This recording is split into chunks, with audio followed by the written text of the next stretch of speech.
Olá, queridos. Hoje nós vamos falar sobre a carta do apóstolo São Paulo aos Romanos. Nós postamos a vida do apóstolo Paulo em duas partes e agora nós vamos trabalhar de uma forma geral, panorâmica, dando assim as informações acerca desta carta aos Romanos. Mas antes, faça a sua inscrição no canal, dê a sua opinião, divulgue com seus irmãos e amigos este canal. Esse canal abençoe outras pessoas através da palavra de Deus. Essa carta tem como objetivo, na verdade são 3 propósitos. O primeiro propósito é considerar os principais valores da vida cristã apresentados em Romanos, que é o saber. O segundo alvo desta lição, ela nos leva a motivar-se na busca de um padrão mais elevado de vida cristã. A vida cristã tem um alvo, tem um objetivo, e o nosso propósito é alcançar uma vida de santidade, chegar próximo do nosso Pai Celestial. Quanto mais santo, mais purificado, estaremos em sintonia com os céus, com o nosso Pai Celestial. Porque a Bíblia diz que Ele é santo, Ele é separado de todas as coisas, Ele é o único, Ele é o alfa e o ômega, Ele é o início de tudo. E em terceiro lugar, não adianta a gente ter o conhecimento, sentir que precisa melhorar em alguns aspectos da vida cristã e não agir, não colocar em prática aquilo que está nas Escrituras. É oferecer um sacrifício sem sentimento no coração, sem saber o que está realizando ou fazendo. Então é identificar, no exemplo de Paulo em Romanos, as áreas da vida cristã que ainda precisam ser trabalhadas. Nós somos um diamante que foi encontrado bruto pelo Senhor Jesus Cristo. E Ele está lapidando esse diamante. Então é gradual. O crescimento espiritual não é instantâneo. Não é algo que acontece em histórias de quadrinhos, né? Mas é algo real, através de experiência. Aí nós temos os 3 objetivos dessa lição. A epístola de Paulo aos Romanos foi escrita para um grupo de cristãos que se encontrava em Roma e que o coração de Paulo ansiava por visitar. Provavelmente a igreja foi iniciada com alguns convertidos que residiam em Jerusalém na ocasião da descida do Espírito Santo. Lá em Atos dos Apóstolos, capítulo 2, no versículo 10, na difusão do Espírito Santo, alguém que morava em Roma estava ali presente. E ao retornar, provavelmente divulgou tudo o que estava acontecendo em Jerusalém. A epístola possui riquezas teológicas singular. Grandes pregadores e professores referenciaram o valor de Romanos. Essa epístola ela foi de suma importância para o reformador Martinho Lutero. Encontrou em Romanos a essência do cristianismo. Ele buscou, por muitos meios, levar uma vida pia, uma vida consagrada, através de esforços, através de merecimento, de atos, de cerimônia, mas sentia que estava faltando alguma coisa. Não era aquilo que Deus queria na sua vida. Foi então que ele se deparou com Romanos, capítulo 1, versículo 17, quando diz assim: porque nele se descobre a justiça de Deus de fé em fé, como está escrito, mas o justo viverá. Outro que foi influenciado exatamente João Calvino. João Calvino foi um dos grandes reformadores. Quando se obtém um conhecimento dessa epístola, abre-se a porta para todos os tesouros mais escondidos da Escritura, segundo João Calvino. É interessante lermos essa carta pelo menos uma vez por mês, essa carta. Essa carta é importantíssima. As maiores e as doutrinas mais aprofundadas nós encontramos aqui nessa carta aos Romanos. Ela dá uma visão panorâmica da carta aos Romanos. Que grupo pertence a essa carta? Chamadas as epístolas paulinas eclesiásticas, porque são direcionadas às igrejas. Eclesia, igreja, grupos pequenos que se reúnem para adoração e louvor ao Senhor. O autor, como nós já dissemos, é o apóstolo Paulo, mas teve como ajuda o secretário chamado Tércio. Nós vamos encontrar isso no capítulo 16. A data provável, 58 depois de Cristo. O local que foi escrita essa carta. Essa carta foi escrita da cidade de Corinto para Roma. O alvo dessa carta: judeus, cristãos e gentios. Judeus, cristãos e gentios. A igreja era formada por dois grupos, judeus e gentios, que se tornaram cristãos. O versículo-chave, Romanos 1, 16, 17. Nós já lemos o 17 e o 16 diz assim: porque não me envergonho do evangelho de Cristo, pois é o poder de Deus para a salvação de todos aqueles que crê, primeiro do judeu e também do grego, judeu e grego. Aqui é uma metáfora usada por Paulo. Quando ele diz judeus e grego, grego significa gentios. Todas aquelas nações que estavam, segundo a visão judaica, dos judeus, estavam à margem, não eram alcançados pela misericórdia, pela redenção, pelo amor de Deus, de Javé. Estavam já condenados. Mas, segundo a visão paulina, Jesus veio para unir judeus e gregos. Ele derrubou essa barreira na cruz do Calvário. A expressão-chave é justificação pela fé. Crer. Não crer apenas na teoria, não crer no credo, não crer em personalidades, mas crer em Jesus Cristo. Felizmente, as igrejas hoje, os membros são levados à adoração. É uma adoração chamada antropocêntrica, onde o homem é o centro de tudo. Você segue homens, orientação de homens, o que eles escrevem, o que eles dizem, e esquece o que a Bíblia diz.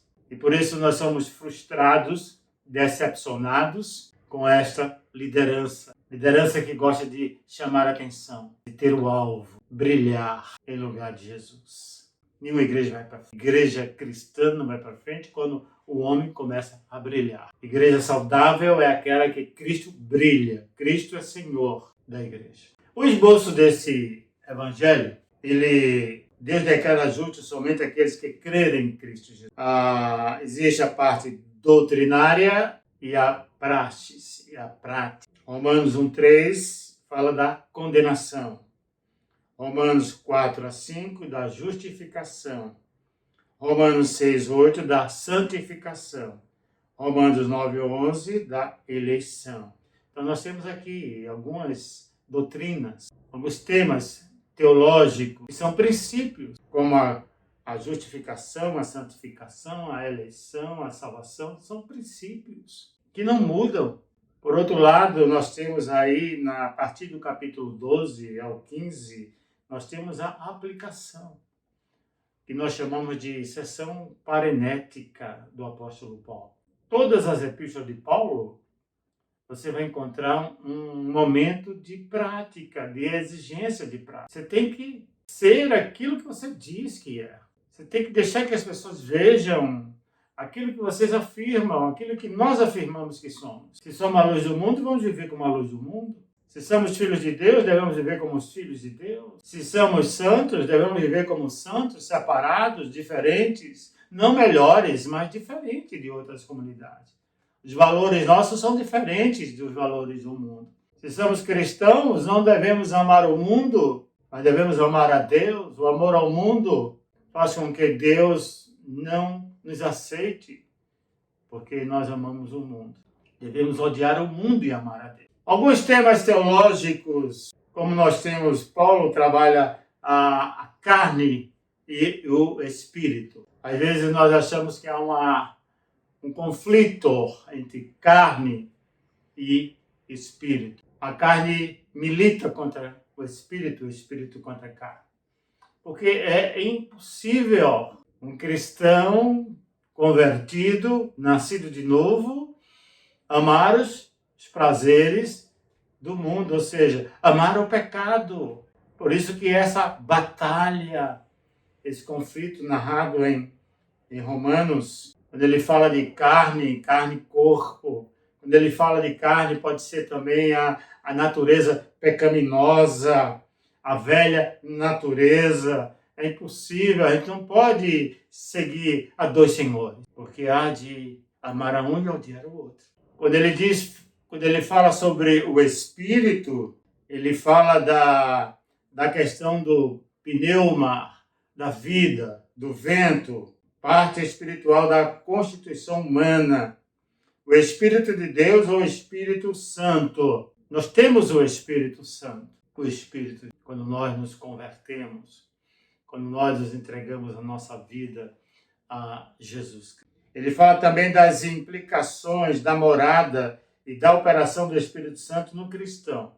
É interessante que morada é como se fosse o Kedosh, o santuário de Deus. Shekinah, a glória de Deus morando em nós. Nós somos a morada de Deus, porque nós devemos refletir a glória de Jesus, a glória de Javé, e nós somos a morada. O Espírito não é hóspede do cristão, como muita gente entende. O Espírito vem e sai. Vem Espírito Santo, vem habitar em mim. Um cristão de 10, 20 anos dizendo isso, muitas vezes na igreja. Venha, ó Espírito, habitar em mim. O Espírito já habita no cristão. Ele não se ausenta do cristão. A Bíblia diz, Paulo em Efésios, que ele fica triste, Tessalonicenses também, ele fica triste com o cristão. Quando nós amamos mais os prazeres, amamos mais a natureza pecaminosa do que o fruto do Espírito Santo. Então ele fica triste, mas ele não abandona, porque ele não é hóspede. Ele é o dono da casa. O Espírito Santo, ele comunica vida. Ele resgata você de qualquer situação. Ele lhe dá vida. O Espírito Santo nos dá liberdade. Antes éramos presos à natureza pecaminosa, ao pecado, ao diabo. Agora somos libertos em Cristo Jesus. O sangue de Jesus nos libertou de todos os pecados por intermédio do seu Espírito. Supre a vida dos filhos de Deus. Irmão, às vezes nós não sabemos nem pedir a Deus. Mas Romano vai dizer que o Espírito Santo intercede por nós. Ele sabe das nossas necessidades. Ele sabe do que você precisa, do que nós precisamos. Ele intercede por nós. Santifica os cristãos. É Ele que faz essa mudança gradativa, paulatina na nossa vida. Ele vai mudando, ele vai santificando, ele vai tirando, ele vai lapidando esse diamante, ele vai tirando as impurezas. É o Espírito Santo. Quando nós deixamos que ele seja Senhor da nossa vida, tem essa liberdade de fazer essa ação no nosso coração e na nossa mente. É penhor do futuro. É a garantia do futuro. Somos selados para a glória de Deus. Amém. É o Espírito Santo de Deus. Paulo também vai falar da lei. O termo lei ocorre mais de 70 vezes nessa epístola. E nem sempre com o mesmo sentido. Eis os seus principais significados. Ele fala de lei. Ele faz uma mudança muito radical em relação à lei, em relação à graça e fé. Quando ele fala de lei, às vezes ele quer se referir a apenas o Pentateuco, ou seja, os 5 primeiros livros da Bíblia. Às vezes ele se refere aos mandamentos, às vezes às escrituras de Deus. Porque a lei, segundo a visão de Paulo, a lei é boa. A lei leva-nos a termos consciência de nossos pecados. Porque Jesus, segundo Romanos, capítulo 10, versículo 4, Jesus é o fim da lei, é o cumprimento da lei. Ele não veio apagar, abrogar, destruir, anular a lei. Ele veio cumprir a lei. A lei se encerra em Cristo Jesus. Para que a lei? Para ser uma revelação de Deus e de sua vontade. Para o bem-estar e a preservação da raça humana. Para pôr o pecado às claras. É a lei que traz a luz à vida pecaminosa. Para levar ao arrependimento e à confiança na graça de Deus. Para prover orientação à vida do cristão. Então, a lei é importante. A lei foi dada por Deus e deve ser preservada. Mas não a questão da salvação está na lei, na observância em si da lei. Que a salvação está em Cristo Jesus.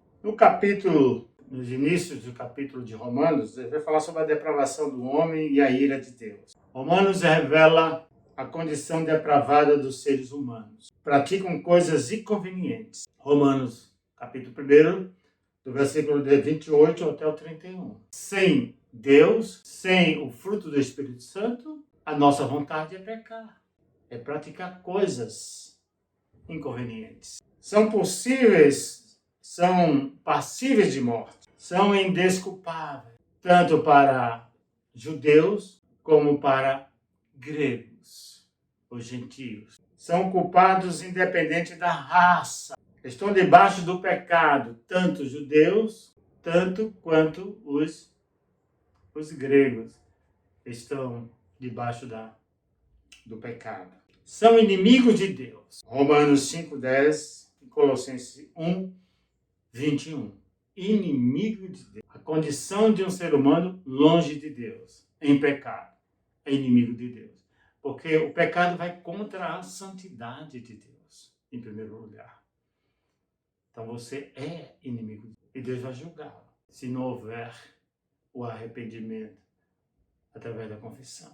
A doutrina da salvação é outra doutrina que nós encontramos em Romanos. A salvação, existem alguns elementos relacionados à salvação, que é a justificação. Deus nos tornou justos. Tá certo? A Bíblia diz, não há um justo sequer. Nós somos justificados diante do tribunal. Então nós temos um advogado diante do tribunal, que é Jesus Cristo. Nós temos aquele que removeu a nossa culpa, removeu toda a nossa culpa e assumiu a culpa. Então estamos numa condição de justificados diante de Deus. Nós temos um outro aspecto da salvação, da doutrina da salvação, que é a santificação. Ser crente, ser cristão, é uma opção. Você pode aceitar, crer na palavra ou não. Você pode escolher o caminho para o inferno ou o caminho para o céu.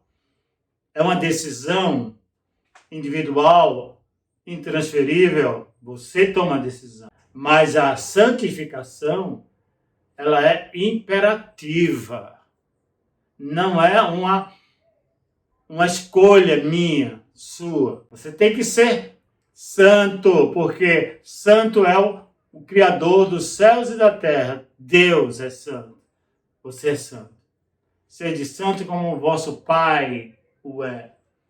Isso nós vamos encontrar em Levítico, no capítulo 11, versículo 45. Nós vamos encontrar na carta de Pedro, a primeira carta de Pedro, falando sobre isso, ratificando a necessidade, que a vontade de Deus para nós é a nossa santificação, em 1 Tessalonicenses, capítulo 3. Esta é a vontade de Deus, a nossa santificação, a nossa caminhada, porque a santificação é um processo. Não é algo imediatista, não é algo abrupto que acontece instantaneamente. Agora eu sou santo e serei a vida toda. Não é dessa forma. É um processo. Pode demorar um pouquinho, pode ser mais rápido, cada um tem o seu tempo. Mas tem que ter o alvo, que é a santidade de Deus. Outro aspecto da salvação é a glorificação. Justificação Deus nos justifica, Jesus tira a nossa culpa, remove os nossos pecados, Ele nos dá a consciência que devemos buscar uma santidade, né? Entrar nesse processo de aperfeiçoamento cristão, e agora nós temos a glorificação. A glorificação está para o futuro, ou seja, para a parousia, a vinda de Cristo Jesus. Ponta para o futuro. Nós seremos glorificados, conforme as Escrituras Sagradas. A justificação, liberto da condenação do pecado, olha, o passado, a justificação está ligada ao passado, liberto da condenação do pecado, Romanos 5:1, e a santificação, liberto do poder do pecado, olha, é presente, a santificação é no dia a dia, é diária. Nós encontramos isso em Romanos 6, capítulo 11, versículo 12, capítulo 6, versículo 11 e versículo 12, e a glorificação, liberto da presença do pecado, ou seja, futuro. Nós encontramos isso em Romanos 8, capítulo 18. Então, aqui nós temos as principais doutrinas do livro de Paulo aos Romanos. Leia essa carta. Procure entender as doutrinas desenvolvidas por este apóstolo Paulo. Que Deus nos abençoe abundantemente. Amém.